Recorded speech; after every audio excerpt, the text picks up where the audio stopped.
So one of the double standards that's often deployed on the Piers Morgan show has to center around the right to defend, right? We've seen, according to Piers and the guests that he does not interrupt, that they have basically an unequivocal right to defend themselves.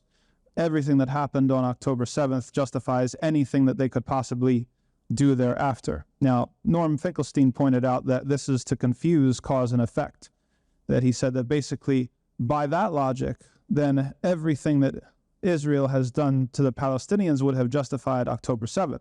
It's not what I'm saying. That was Norm Finkelstein is saying. And so we see that there's a double standard here where we're looking at who has the right to defend themselves, right? And what that defense is supposed to look like.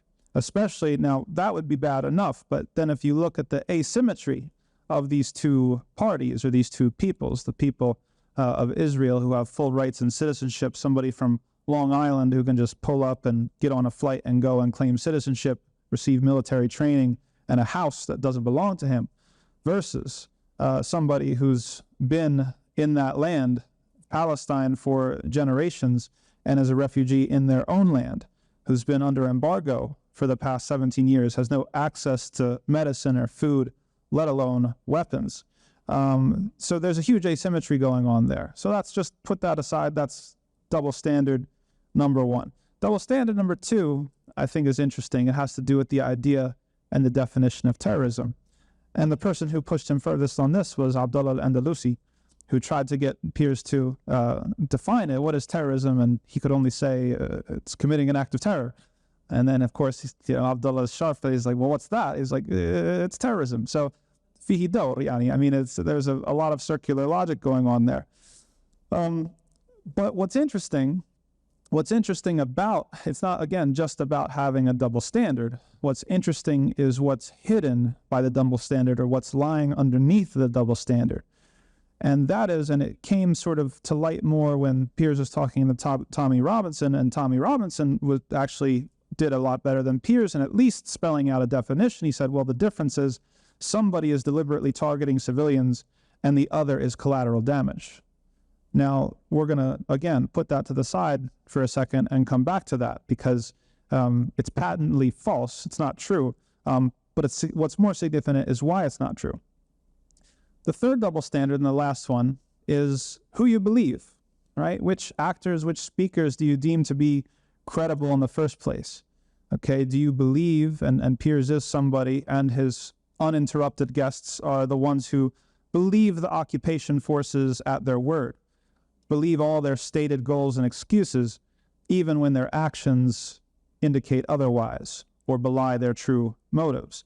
They can get on to CNN and declare that they're targeting Hamas. They can declare that they're using precision strikes, that they're avoiding or minimizing civilian casualties. And yet, the actions speak for themselves. Bakeries and hospitals have been terrorized and bombed, taken over, people executed therein. Schools, UN schools, everything imaginable.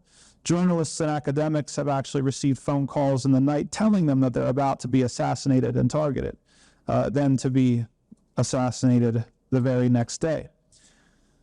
So that's on one side, these supposedly credible speakers and actors that are believed no matter what they do, versus the other side, when Palestinians, even people from the Palestinian resistance who try to stress the attempt to not target civilians or to treat hostages in a fair manner, is dismissed out of hand. And we're not here to comment about this group or that group, or to approve or to deny. We're just showing the double standard here, that one group is being believed no matter what they say and no matter what they do, and no matter how much distance there is between the two, what they say and what they do.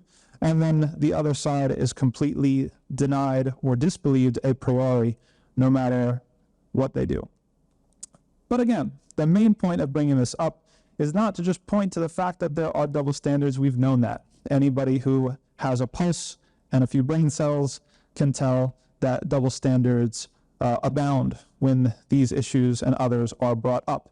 The more interesting question is, why do these double standards exist in the first place? What's underneath of these double standards, such that something that's so obvious to you and me could go completely undetected or deliberately ignored from other people. And the thing that I'd like to put my finger on is what I call a secular prejudice. That there is a secular prejudice at play when it comes to explaining the existence and the functioning of all of these double standards.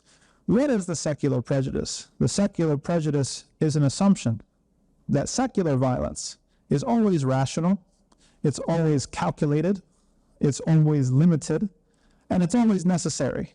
It's always for peace. Even if it's regrettable, there's peace on the other side. Whereas religious violence within the secular bias is always fanatical, it's always hateful and hate-filled, it's always unquenchable, and it's always a threat to peace rather than a path to peace.